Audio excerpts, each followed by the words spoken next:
Good evening, everyone, and welcome.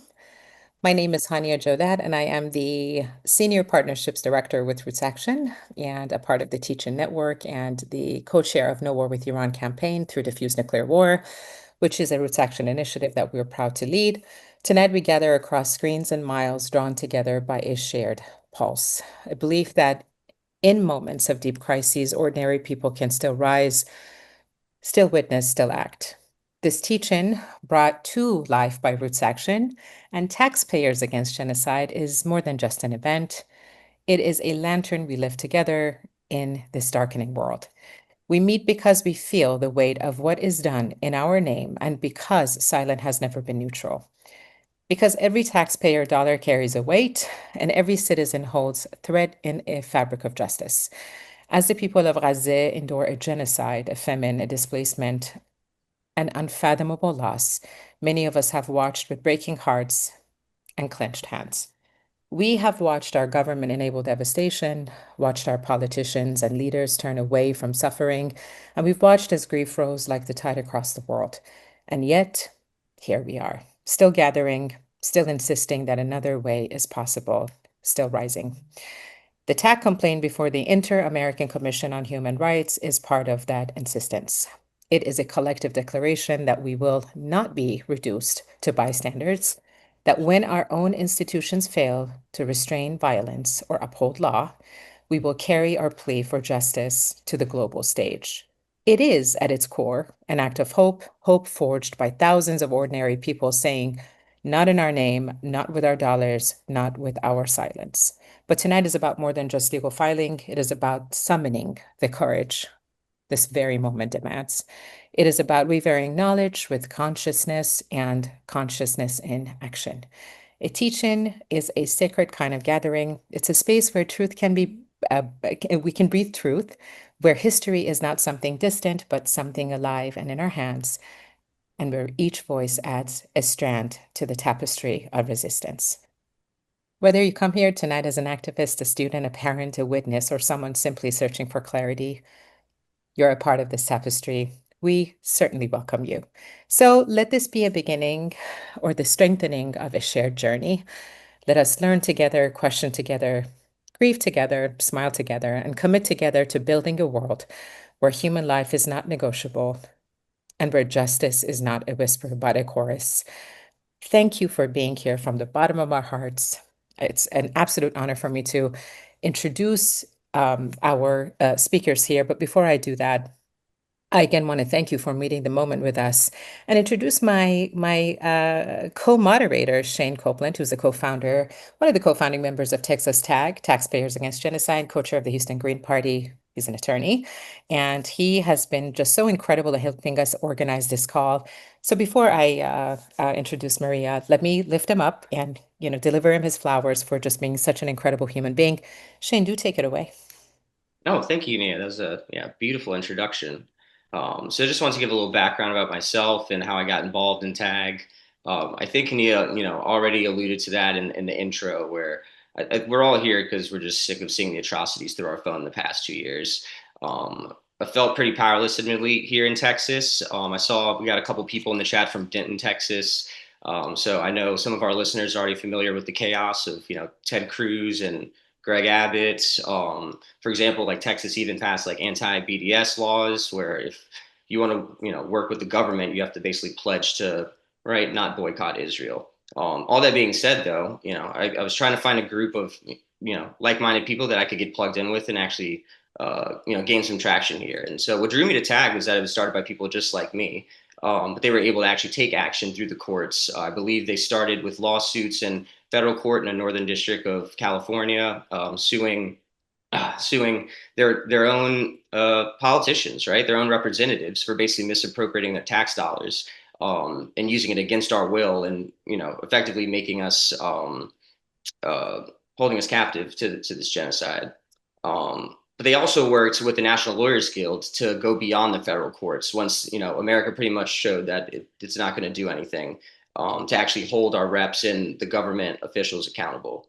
Um, and for those unfamiliar with TAG, it started across really 10 counties, and we're coming up on our first anniversary, so keep an eye out for that. We'll be celebrating soon. But something that really stood out to me with TAG as well is that it went beyond just the moral argument. It was really rooted in the financial and the legal, pointing to things like the Leahy law. And it basically showed that all genocides around the world are connected. So, I mean, this is a movement that's going to end up going well beyond the courtroom, and that's what we're going to really get into tonight. And so, I'm happy to to share the mic with Huwaida, Maria, and the rest of the legal team. You guys are doing absolutely amazing work. I know I'm a bit of a legal nerd, so I would like to kick it off to you guys and get into the nitty gritty of this thing. Sounds great. Thank you so much for that wonderful, wonderful introduction of TAG and what TAG does. And it is just an absolute honor. And again, Maria, thank you so much for joining us. We know that you're under the weather, so thank you for being here. Maria Kari, member of Mahmoud Khalil's legal team, is the co-counsel on the Inter-American Commission on Human Rights Complaint and executive director of Project TAHA, a legal nonprofit dedicated to defending the rights of those who have been silenced, oppressed, or marginalized and cannot advocate for themselves. Maria, could you explain the core of the TAC complaint before the Inter-American Commission on Human Rights, what the filing argues, what it seeks to achieve, and why pursuing this through the international human rights body it is so important to accountability and for accountability? Hi, everyone. Salam. My name is Maria Kari. I'm in Houston. I apologize in advance for my voice. It's going to be coming in and out. I'm a little bit sick. So I work for a nonprofit. It's called projecttaha.org. So that's spelled TAHA. I encourage you to look it up. If you feel inclined towards any of the causes, please donate. One of the things that I want to talk about at the top of this call is what led me to working on this case. Huwaida is, of course, one of the main reasons. I shared a panel with her shortly before I learned that TAG was bringing this lawsuit, and she's a force and somebody whose moral compass I very much value. And that was one of the reasons why I offered to join up on this petition. But really, before that, my work had become directed and solely dedicated to the people of Gaza, even before this petition. What I mean by that is, after October 7, 2023, we saw the American government very quickly evacuate Americans out of Israel on Disney cruise ships and chartered flights, but they left Americans in Gaza to be killed and injured by bombs that their tax dollars paid for. So a group of us filed lawsuits across the country, and those federal lawsuits helped bring home about 86 people. I had all of these clients who were returning from Gaza, and I was hearing some of the most horrifying stories that I'll carry with me for the rest of my life. People who had buried parts of their grandchildren, people who had lost their olive groves, people who had lost their limbs. And it felt like bringing them back was not enough. There had to be more that I could do for them. And that's where Taxpayers Against Genocide and their efforts have come in for the petitioners, some of them who were my clients from before.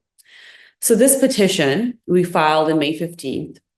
We filed an amended petition on October 7th. We chose that date very deliberately. We just followed up with them this week. And I tell you this because we have not heard anything back from them. There's 7 commissioners at this time. None of them are US citizens. The commission itself is housed in Washington, DC.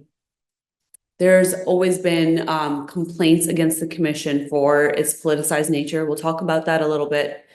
But really, I want us to keep in the forefront of our minds as we talk about what this petition is that we filed, is that this commission is sitting on this extraordinary, unprecedented petition that we've filed, and we've asked for precautionary measures because irreparable harm is being done right now as we speak, and the commission has failed to act thus far. And that's something that we all need to change and can change together.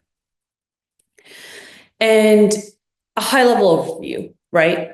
What is it that we're trying to do when we say that we have sued the US, we've taken the US government to the Inter-American Commission of Human Rights to hold it accountable? Well, for what? Under both Biden and Trump administrations, we have delivered more than $30 billion in weapons to Israel, right? Under the Trump presidency so far, I believe it's something like $12.5 billion. The US has vetoed over and over against the ceasefire in Gaza. 49 times we've used our veto power to support Israel. So what we're trying to do is sort of dismantle that infrastructure, those pillars of support, the military, the financial, the diplomatic support, the unconditional support that we've continued to give to Israel as has genocided the people of Gaza. And who are the petitioners? The petitioners, we would be nothing without them. Our petitioners are, first of all, the taxpayers, American taxpayers who have brought this petition because they don't want to be complicit in having blood on their hands. Also individual petitioners. And again, we'll share a link to the petition itself so you can read a little bit about the individuals. And we have some of them on this call. And these are people who have had to sit here and watch the forced starvation, the mass murder, the enforced disappearances, and direct harm suffered by their loved ones. And what we've argued in this about 100-page petition is that US officials throughout this 2+ year period have knowledge that the Israeli military campaign is leading to massive civilian deaths, has created an unprecedented humanitarian disaster, and that even with that knowledge, the US has continued to speed up with weapon shipments, sharing intelligence, financial backing, political backing, blocking international efforts to stop the violence. And all of that has materially enabled, aided and abetted, is what we say in the law, Israeli capacity to commit acts that have then been amounted to what we call war crimes, crimes against humanity, and genocide. Now, a note on genocide, right? Genocide doesn't just involve killing. By definition, genocide means the destruction of entire communities. It means the wiping out of the right to life. It means the wiping out of culture, a complete destruction of family and community life, forcing people away from their homes, their land.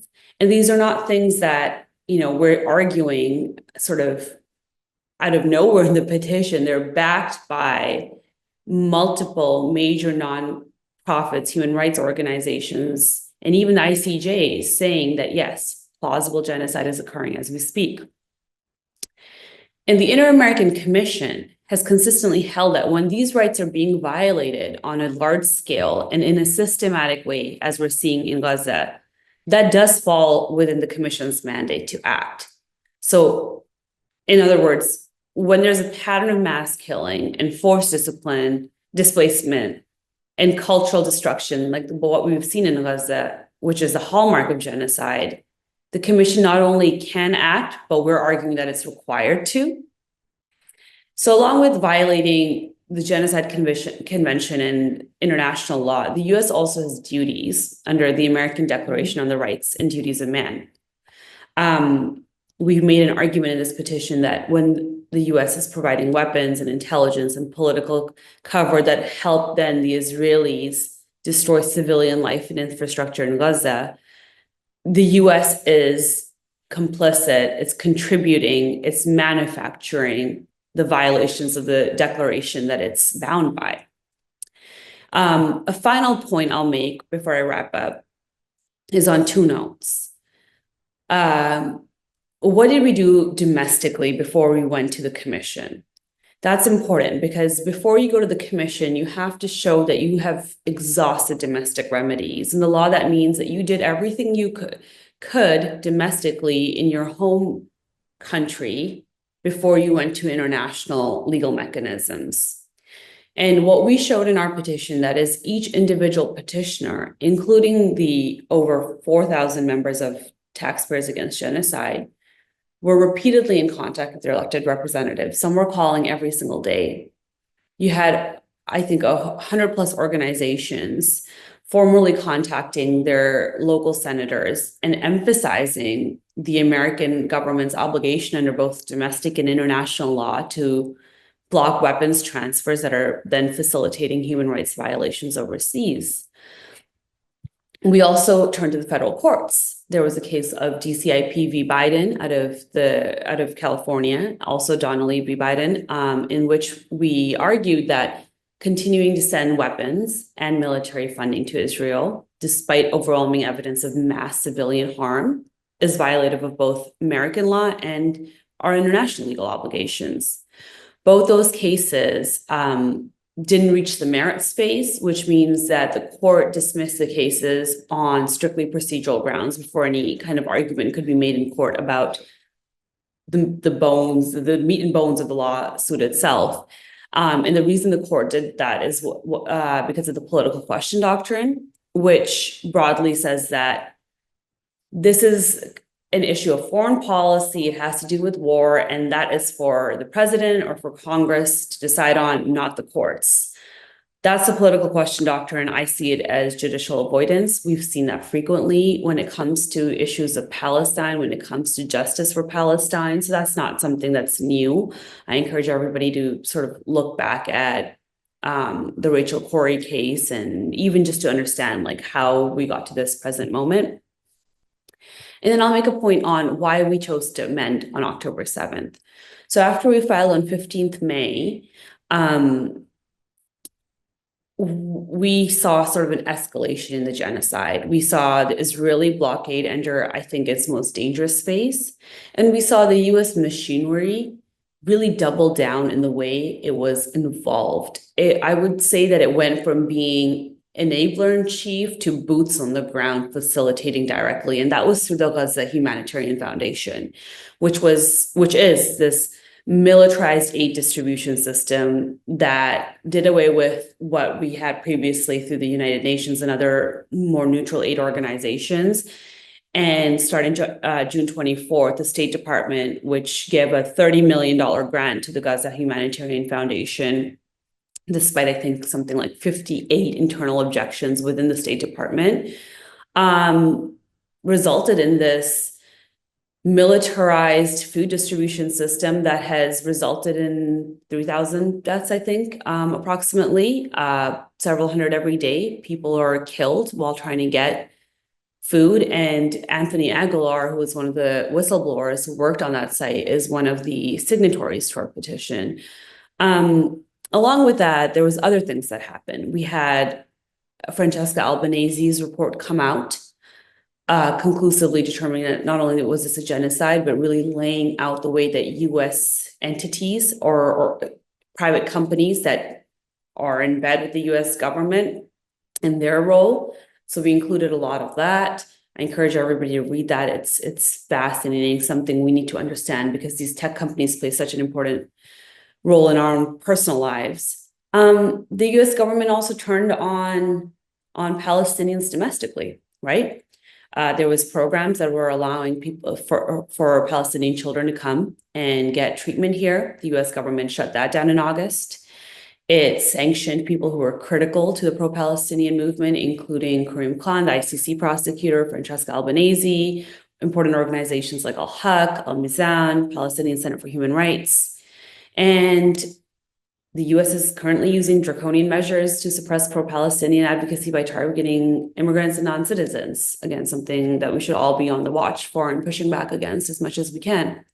So that's my very high-level overview introduction to the petition. And I'm going to let Huwaida talk a lot more about what we've argued in there.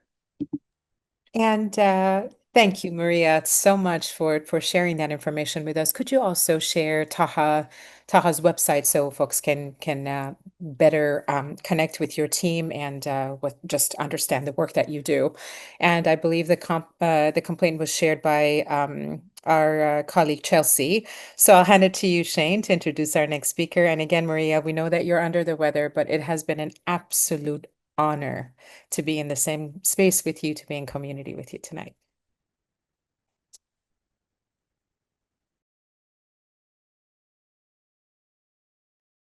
Shane, I believe you're muted.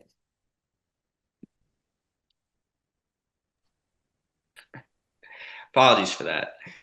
Just wanted to thank Maria for that amazing introduction and legal background. She mentioned that we have one of the petitioners with us here tonight. So I wanted to briefly introduce Hadil El Wahidy. She's a Palestinian-American business owner, community leader, and activist. She has unjustly lost 100 family members to this genocide, but she is one of the key petitioners in the amended legal complaints that Maria mentioned. And so, Hadil, I just wanted to ask you, could you share your experience and, how did your testimony, you think, shaped the petition itself, and what do you hope it'll achieve? And I just wanted to also add that I don't know if you remember, but we actually met in New York. Yeah. And I just wanted to take a quick second to give you your flowers for the speech you gave in New York, where I was admittedly pretty nervous just being up on stage next to you. I didn't even know you were going to take the mic. And so you were able to make me feel comfortable, not even knowing that you are on the front lines of this whole thing and bravely putting yourself out there. So I just want to say, yeah, thank you for that as well. Thank you. Bismillah ar-Rahman ar-Rahim. I don't know what much work I'm doing compared to Maria and all of you. I think I'm just telling my story as a Palestinian whose family is in Gaza. It's easy to get lost in the noise of your daily life and doing everything that you do as a mother, community leader, teacher. It's easy to feel also intimidated by the bullying that we're getting here as Palestinians to speak or not to speak. You're worried about your livelihood, worried about your children, your husband, everyone who's close to you. And that's kind of in the beginning of the genocide, I felt that I was, how could I say, I was being forced to just be quiet and mourn in silence. Didn't know, should I just mourn the loss and just be quiet or speak up? But it's always that fear of, can I speak up without being harmed, without being hurt? Of course, those sleepless nights also weigh onto your mental health when you're waiting every single night, wondering who's going to be next. And it was one loss after another. And, but honestly, like after 2 years, of going through that, and I'm still losing family members, even after the ceasefire that they claimed it was going to save lives. I looked and I said, how many more family members will I lose? It was painful through all of these years, seeing my family living very comfortably initially in Gaza. I mentioned it before in my speech. Most of them are either doctors, engineers, they're social workers. They have nothing to do with military. And to look at them and see that their comfort is going from one broken home to another, from a tent to another tent. The basic human, necessities they didn't have, and they still don't. Fighting every day, like even those feeding centers that they went. And one of my cousins' son was shot while he was just waiting to grab, a bag of flowers. It was agonizing. But when the opportunity rose with TAG, and I remember it was Marco Burno from the Green Party, connected me with Maria. I already reached my breaking point. I was done just watching and just crying, and I was wondering what can I do? Okay, I'm Palestinian. I have family in Gaza, but I'm letting everyone speak on my behalf.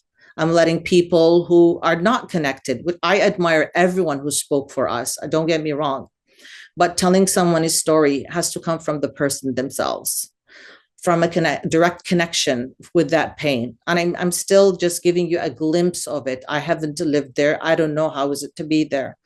I've had, cousins, nephews come over here for education, which they have, I mentioned it before, they left abruptly because they were fearing for what could happen to them. Will they be picked up and then sent to another country or not? They're bright students, medical students. But so I decided then, when I was going to give my voice for people who were ripped out of their voices, who had no voice to speak, I decided to practice my American right. As an American, I pay my taxes. So I want something in return. I want justice for my people. I want justice for the lost. I want justice to make all this genocide stop. I don't know what will my voice do or help, but at least I started somewhere. I didn't hide. I'm trying to do everything that I can. And I'm not only speaking up. Actually, I'm taking an action, because action speaks louder than words. So with the help of everyone in TAG, Seth has been an amazing backbone, and helping a lot of us to get through this in any way, shape, or form. So whatever we can do right now, and if I can lend my name, lend my voice to make this more powerful, then I'm doing it. And I'm putting my trust in God that protection comes from him. Thank you. That was extremely brave of you. Nerves of steel is all I can keep thinking, honestly.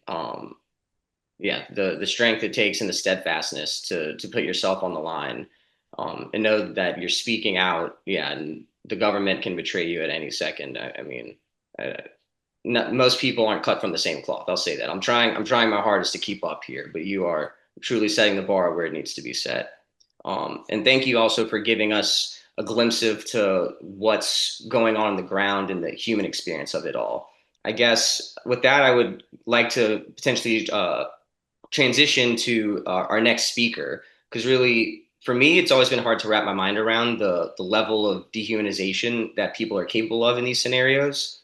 And I was actually listening to a podcast a few days ago, and so much I'm thinking about like the law and the policy and taking up the land and the resources. But basically, the podcaster interjected that, for the people who are committing these crimes, for them, it's more so about theology. It's about ideas that are bigger than us. And so with that, I'd like to introduce, Dr. Robert Smith. He's a citizen of the Chickasaw Nation, an ordained Christian minister, an assistant professor of history with a focus on critical race theory, religion, and politics. And he's actually published a few scholarly articles on Christian Zionism. And I, met him through the Green Party and typically regard him now as our resident expert on the topic between Green Party and Texas Tag. So with that, I'd like to ask you, Dr. Smith, how do you think theological and racial ideologies have, shaped U.S. policy, with regards to, the genocide and public perception of Palestinian struggles? Absolutely. And Shane, it's an honor to be here with this group this evening. Salam to many, to all of you who are joining in this conversation. It's an honor to be in this space. So Shane mentioned, I am a citizen of the Chickasaw Nation. My people were forced to leave our homelands in Northwest Mississippi and Western Tennessee because European settlers wanted all of our land without any of our people. Does that sound familiar? So I'm a native who stands in solidarity with all colonized and dispossessed peoples, who has a decades-long relationship with Palestinians since my first visit to Palestine in the early 2000s. Being an ordained minister in the ELCA, Lutheran Church, means that I must be dedicated to truth-telling. Not every minister is, as you know, but you've got one with you now who is. And my career has led me into lifelong connections with many Christian communities throughout the Levant, who stand with their Muslim neighbors in the quest for all Palestinian national rights. And so that's the set of commitments I bring into this conversation. The state of Israel has learned much from the United States, including the repeated speaking of liberal values like freedom, justice, and equality, while never intending to extend those values to unwanted populations living in the land it seeks to control. And it's learned that process of dehumanizing those populations and the slow realization of its settler colonial goals from the United States as a direct mentor. The memory of indigenous communities in the U.S. is something we're seeing playing out in real time now for Palestine. So one of the most important factors in all of this is Christian Zionism. I'm going to drop a definition of Christian Zionism into the chat so folks can reference back to it. But Christian Zionism is political action informed by specifically Christian commitments to promote or preserve Jewish control over the geographic area now comprising Israel and Palestine. So it's a political action more than a set of beliefs, but it's always based on specifically Christian beliefs. And it's a big part of our politics today, but the first written documented example of Christian Zionism is from 1649. So it's a much longer tradition than most people realize. And it's something we need to grapple with as part of Euro-American identity. It's not something new. And just as Jewish political Zionism emerged in a time of colonization, Christian Zionism emerged right alongside the age of empire. So it is a theology of empire and colonization that is still very much with us today. And it has direct real-time effects. It sways political decision-making in the US through policy and public, especially public policy structure, through legal interpretation. Uh, and now we see even politicians like Bill Clinton, when he was campaigning for Kamala Harris, saying of the October 7 attacks that Hamas needs to know that Jews were there in Palestine before their faith even existed. So we've got these sorts of Christian Zionist sentiments expressed throughout the political spectrum of the United States. It's not just the right wing, and it's not just a right wing problem. Again, it's something that reflects deep cultural trends, but it's used cynically by the State of Israel and its supporters, including with his geofencing efforts to spread disinformation, specifically within Christian communities today. So we see this used as a tool. But more importantly, Christian Zionism is present on the international scene, and I think that's especially important with Julia Sabatinde, who's a Ugandan jurist who's now president of the International Court of Justice.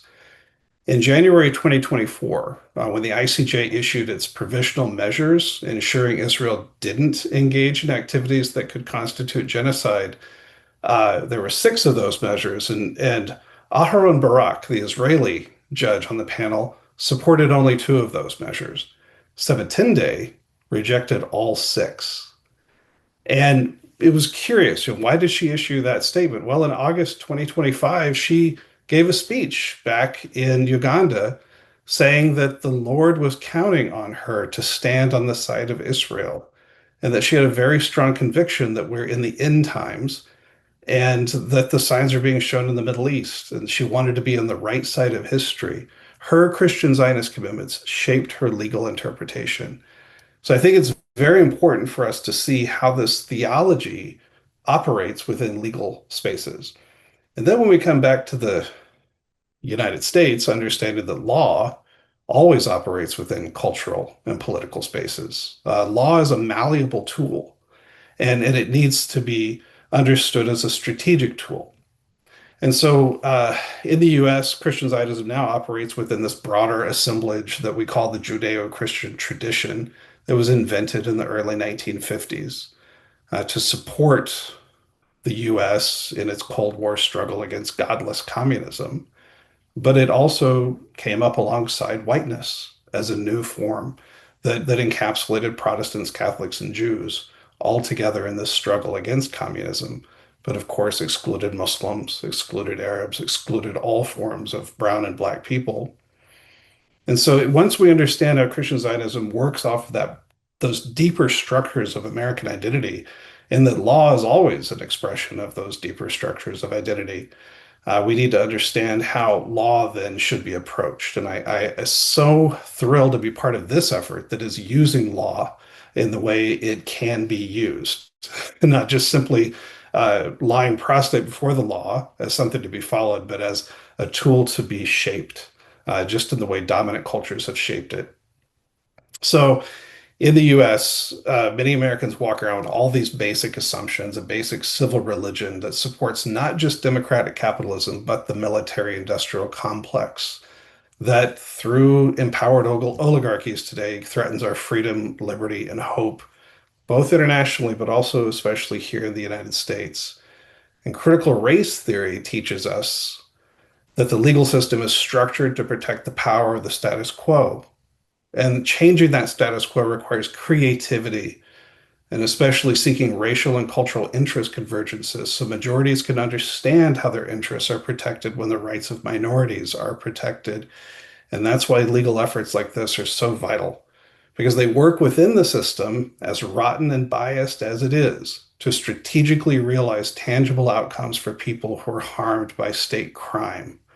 And that efforts like this provide pathways for other oppressed communities to force their voices to be heard. And so today, even as indigenous tribes and nations throughout the US fight to protect our sovereignty every moment of every day against the ongoing genocide occurring within this country, we stand with Palestinians and with efforts like this, so we can all realize our goals together. Thank you. Thank you, Robert, for what you shared with us. This is definitely a very emotional call. So thank you for your vulnerability and just speaking truth to power. We have over 100 people on this call tonight. And so if you have any questions for our speakers, once we hear from them, we're going to facilitate some questions and go from there. So please post your questions in the Q&A. Next speaker, my goodness. Huwaida, it has always been an honor to be in the same space, in the same movement building with you. We are honored to be joined by you tonight. Huwaida Arraf, you don't need any introduction, but you are a renowned Palestinian-American human rights attorney, the lead attorney on the Inter-American Commission on Human Rights complaint, and the co-founder of the Freedom Flotilla Coalition. For decades, you have risked your own safety and to confront justice, challenge oppressive systems, and amplify the voices of marginalized communities. Ladies and gentlemen, Huwaida's tireless work on behalf of human rights, her dedication to accountability, and unwavering courage makes her a true beacon for those fighting for justice around the world. Huwaida, as someone who has been in the forefront of human rights work, why does this particular complaint matter right now, and how does it connect with other global struggles for justice? For example, the genocide happening in the Sudan and the Congo, what Haiti is going through right now. Take us through what that looks like. Gosh, thank you so much, Hania. It's really an honor to be with you, and I so admire all the work that you do. So I'm really humbled by your introduction. Shane, the entire RootsAction team, your work is so incredibly important, and I'm grateful to be in this space with you and everyone who's joining tonight. It's so honored to be working with Mari, with Seth, other attorneys from the National Lawyers Guild, Taxpayers Against Genocide, everyone in this effort. I want to just start with a few things, just a brief comment on some of the things that were said. And first to Hadil, my sister Hadil, I want to thank you. Really, I know you don't consider it as courage, but it really is to speak up. You said that you don't know how much you're doing, you're just telling your story. But that is how the world is waking up. It's so important to tell these stories. And first and foremost, we're seeing that it's the people in Gaza that are documenting their own genocide that has wakened the conscience of the world, and people like you who aren't in Gaza. And despite the pain, the trauma of witnessing from afar the genocide of your family, you risk your own safety to tell these stories in the hopes that it can contribute to change to stop these atrocities. So I do want to also thank you. It's an honor to be representing you in this petition, which is just one avenue, one mechanism that we're using to confront these atrocities. We filed this complaint because what is happening in Gaza is not only a political and, as we know, a moral crisis, but it is a legal one. And the United States government is at its center, not just for the past 2 years, but for decades. It has been enabling all of Israel's crimes. It has allowed Israel to operate with impunity. And we talk about bringing to justice Israeli war criminals, but we also have to be able to hold the United States accountable. The United States, as we all know, continues to fund, arm, and politically shield Israel, not only sending billions of our taxpayer dollars, but vetoing ceasefire resolutions, cutting off UNRWA, and enabling the kind of impunity, again, for decades that has led us to a day in a world where Israel can commit this live stream genocide because it is so used to this impunity. And of course, why shouldn't it be? Why should it feel like it will be held accountable? So this demand is a demand for accountability. But I say that not pretending that the law is going to save us. As Robert just noted, the law is only a tool. It can be a powerful tool, but it is just a tool. And historically, we know that The law is not always good. I mean, if we just look at the United States, slavery and Jim Crow were all legal back in the day. It wasn't the law that saved us. It was the movement in the streets along with the law that helped overturn these, oppressive and criminal legal systems. And when we look at international law, also, that is not a savior. International law, historically, also, it was penned by colonial states and to serve imperialism.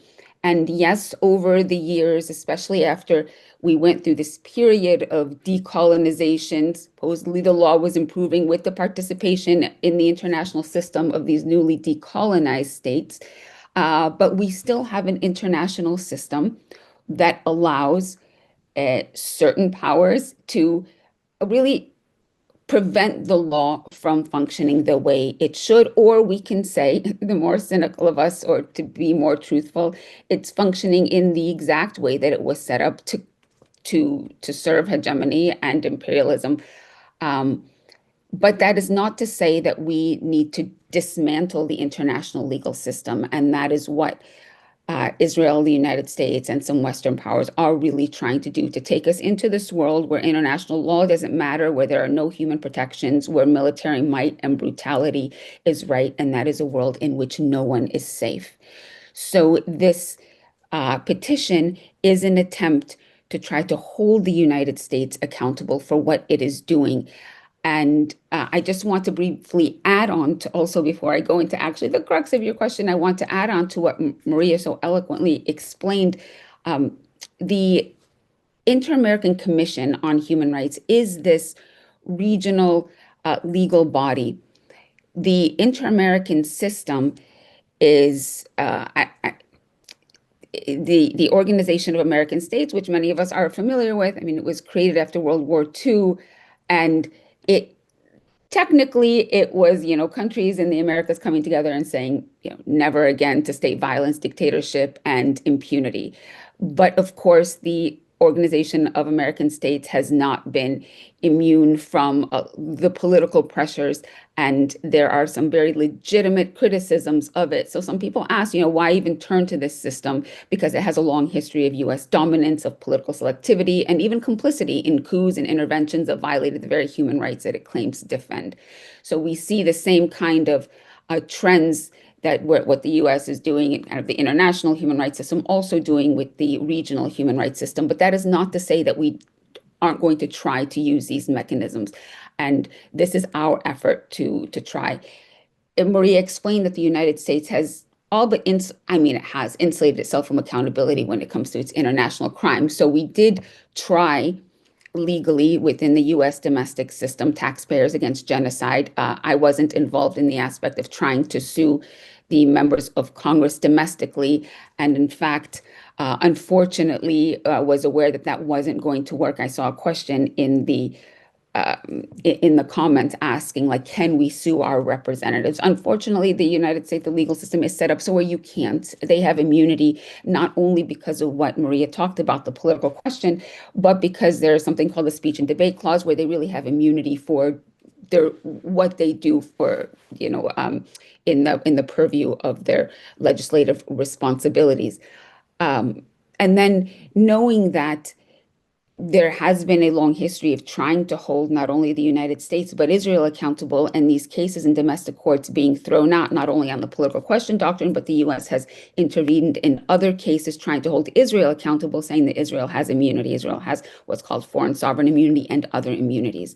We had parents of American citizens who have been killed, not only Rachel Corrie, but an American citizen who was killed on a flotilla that I was on in 2010, trying to bring cases against Israel, and the U.S. intervening, saying Israel has immunity. So we decided to turn to one of the international systems, and in this case, the Inter-American system. Now, we filed in the commission. I should say that the commission is not a court.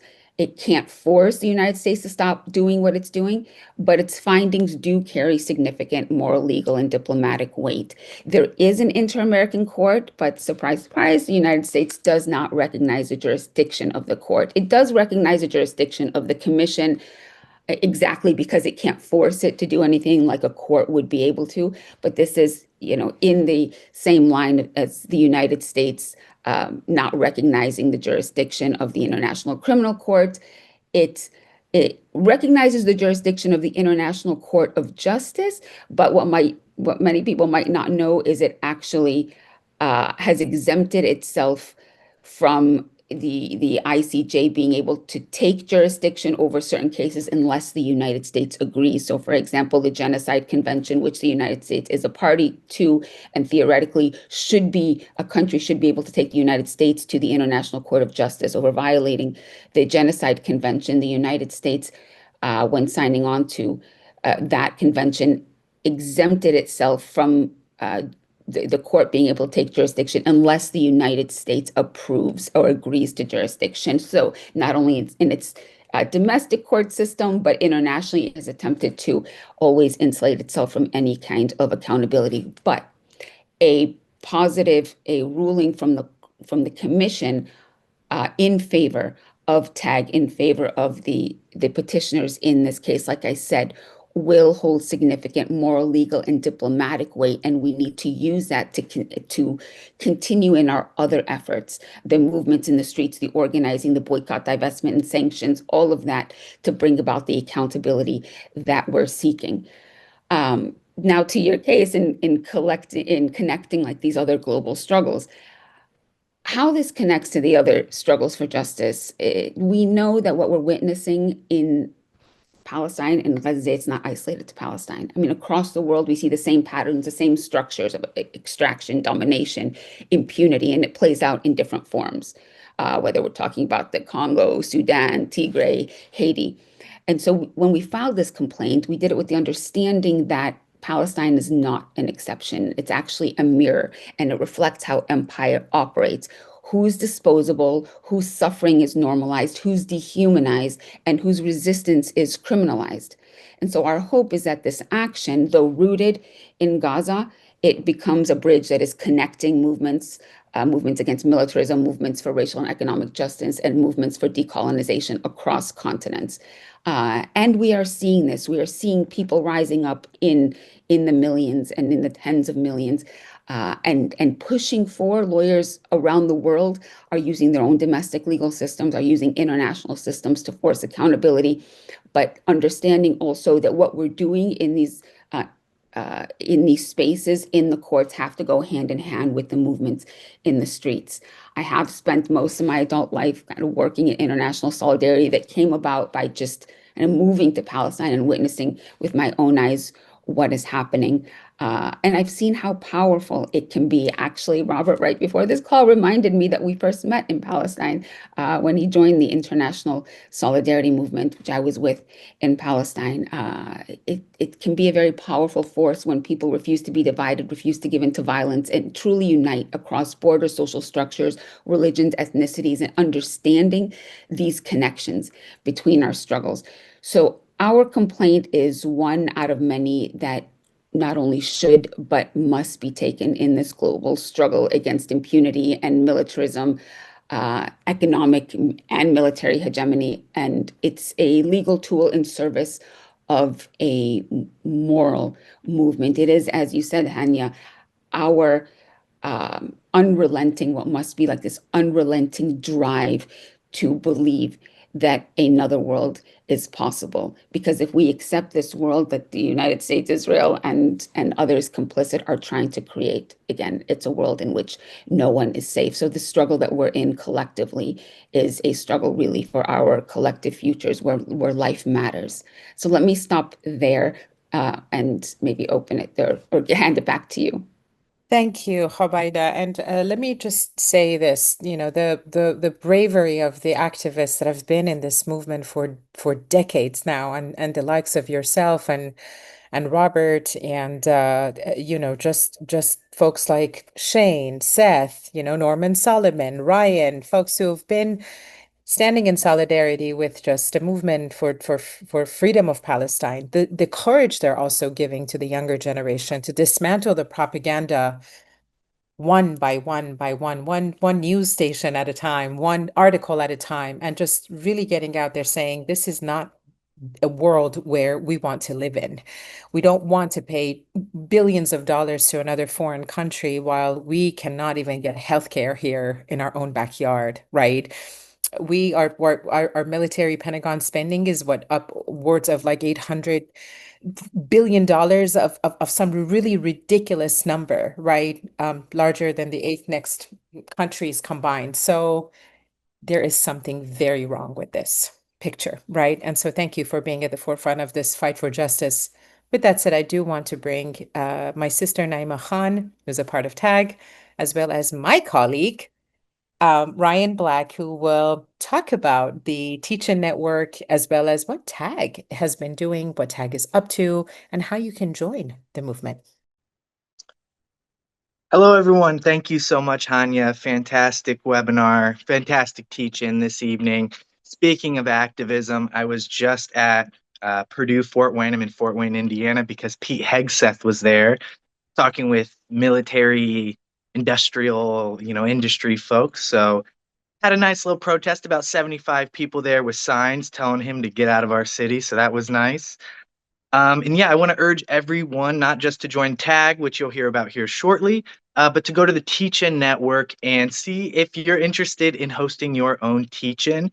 We have a wide variety of speakers. You can go through just some of them there, but we have dozens and dozens more ready to help you host your own teach-in at your university, with the group you organize with your church, with whoever it is that you can activate in your community. We want to help you. We can provide all sorts of resources. We can guide you through the process, and we can make sure that your teach-in is a success. So please head on over to the Teach-In Network website, which Hanya will put in the chat here, teachinnetwork.org, and sign up to host your own teach-in, or you can send me an email directly from there asking for help, and I will connect with you, and I will help you get your teach-in organized. So yeah, thank you very much, Hanya. Thank you. Thank you, Ryan. Sister Naima, take it away, please. Thank you all, and thanks so much to our partners, RootsAction. Good evening, everyone, and thank you once again to all of our esteemed panelists, all amazing human beings in your own rights. My name is Naima, and I am a member of the Texas chapter of Taxpayers Against Genocide, and I'm going to be talking about the now what, right? What are the next steps to becoming more involved? How can you build your own activism around this work? So right now, Shane and I are the small but mighty team of 2 in Houston, along with Chelsea, Sylvia, and Dr. Robert in the Dallas-Fort Worth area. And we are hoping that more will join our team, not just in Texas, but across the country. We want to emphasize that we need as many people as possible, as we can possibly get, to join TAG and support this legal complaint. As you heard Huwaida mention, we're in a struggle for our collective futures. Now is the time to get more people signed up and create our own regional chapters. And with coordination from the original core team of volunteers, shout out the NorCal team, we in Texas have connected with one another to join forces here on the ground and really complement the local work that's going on.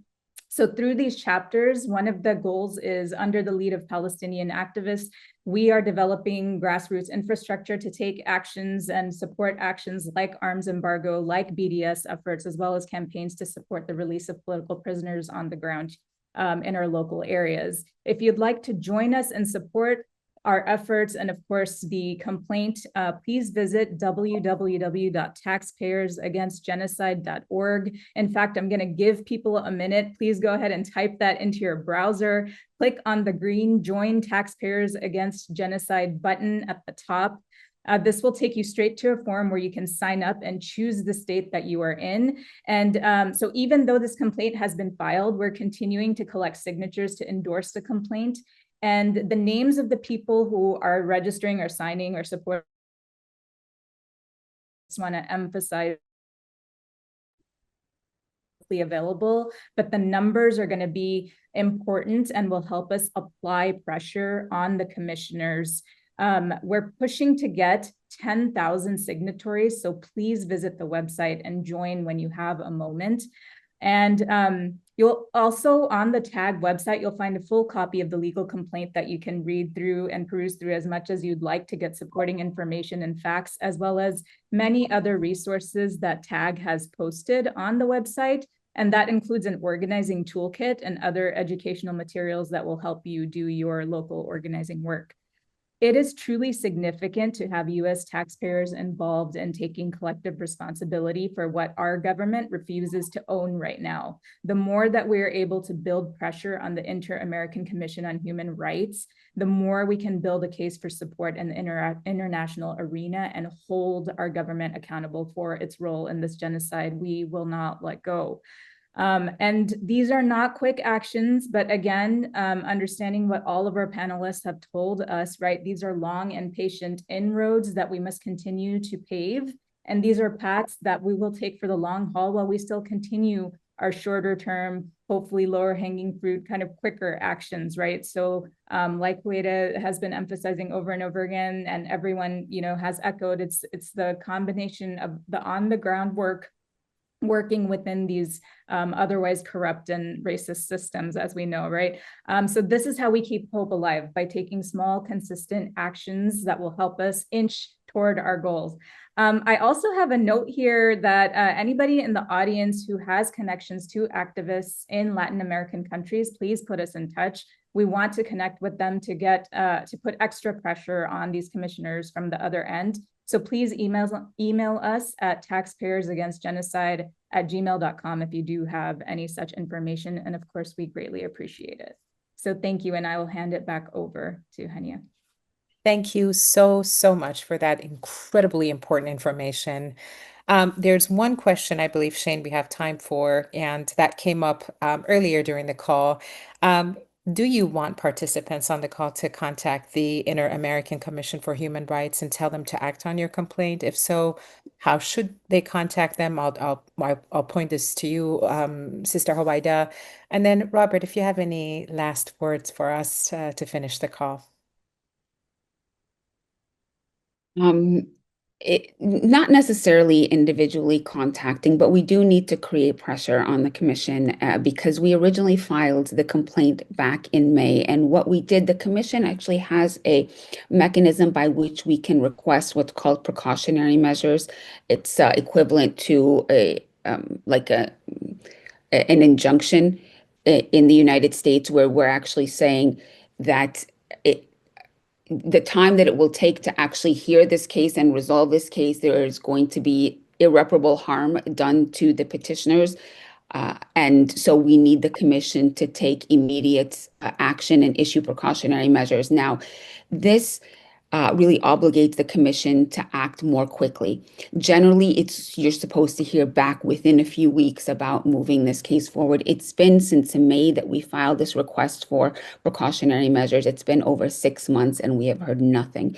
So just a few days ago, we sent a follow-up urgent letter pointing out everything, all of the destruction to human lives that has occurred between when we originally filed the petition 6 months ago until today, which includes nearly 16,000 additional deaths, and that's only the ones that we know of, in addition to the countless injuries, the destruction of infrastructure, and so much more.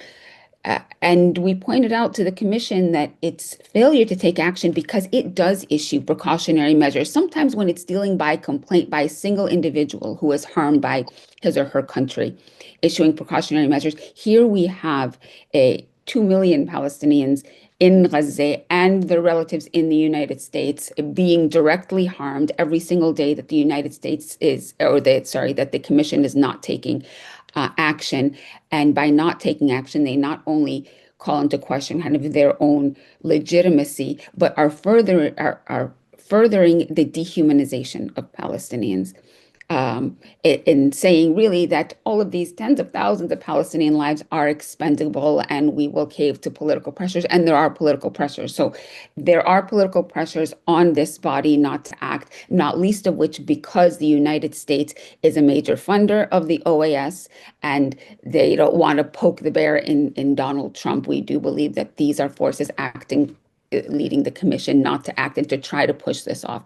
So the connection with other activists has been requested in Latin American countries, trying to get also countries themselves are not supposed to intervene. Again, the court is supposed to be the commission is supposed to be independent, and the commissioners are independent of their countries. But stories and actions in these countries calling on the commission to do the right thing. We would love to see we would love to see actions by way of like stories in Latin American countries where these commissioners are from, drawing attention to this petition and the fact that the commission hasn't acted on it in all of these months and is failing in their obligations. So we're not actually right now calling for individuals to be contacting the commission, but we are making these connections in Latin American countries to push for a more awareness of the petition there and more awareness of the fact that the commission is not acting as it should. Thank you, Huwaida. And once we're done with Robert, I wanted to bring you back briefly to talk about how folks can actually join the flotilla and your efforts with that. So stay on just a little bit longer. Robert. Sure. In addition to bringing a faith perspective, I do bring an historical perspective, and I would say that what we're hearing right now is that the question of Palestine is the defining civil rights issue of our time. And I don't mean that just as an analogy. It is a parallel. When in the early 1960s, Derek Bell, who went on to be the founder of critical race theory, was serving as an assistant counsel to Constance Baker Motley to desegregate the University of Mississippi with James Meredith. That moment was when the Freedom Riders started.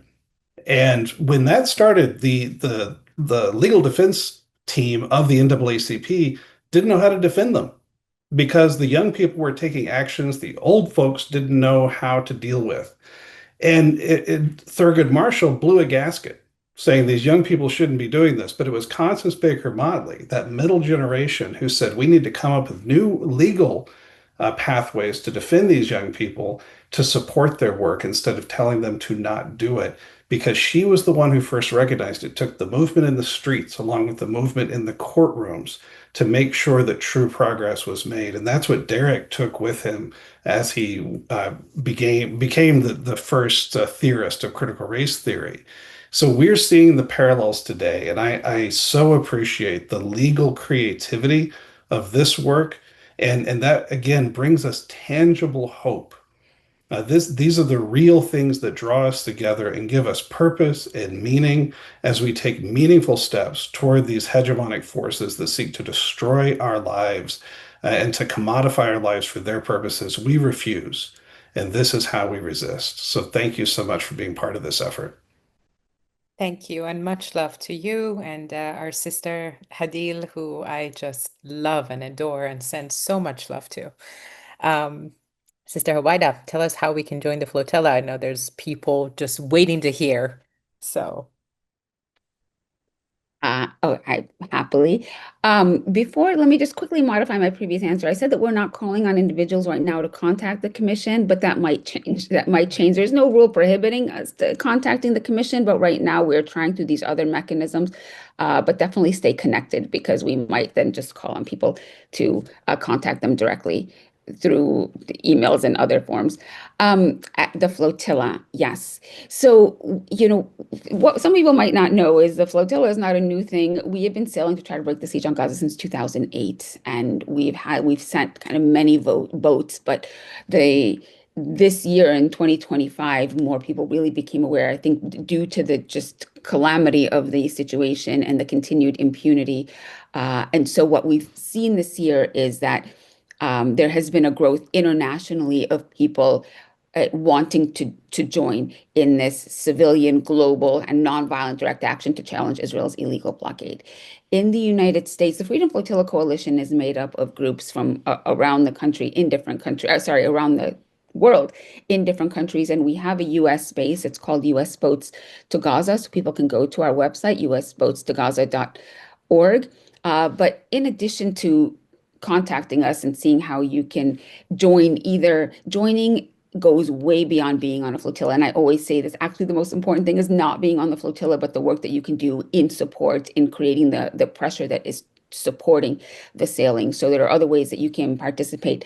But I started by mentioning the growth, and there are all these now new groups wanting to be a part of this flotilla, because as we are planning the next stages or next phases, we are looking for communities to mobilize and maybe get their own boats and join in the name of their local communities or their local organizations, because that's what makes it powerful. It's not just the international kind of direct action in confronting Israel's blockade, but it's how we bring that international action back home to our communities. And one of the most powerful ways is to be connected by having your community or your organization sending a boat. So if you're interested in that, think about it and contact us at US Boats to Gaza.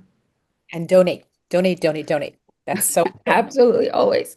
Thank you. Thank you. all the organizations mentioned on this call, RootsAction, Taha, what Sister Huwaida was talking about. Shane, handing it off to you to close us off. Yes, thank you guys 1,000 times over for joining us tonight. I hope everyone in the crowd found tonight as enriching, enlightening, as uplifting as I found it.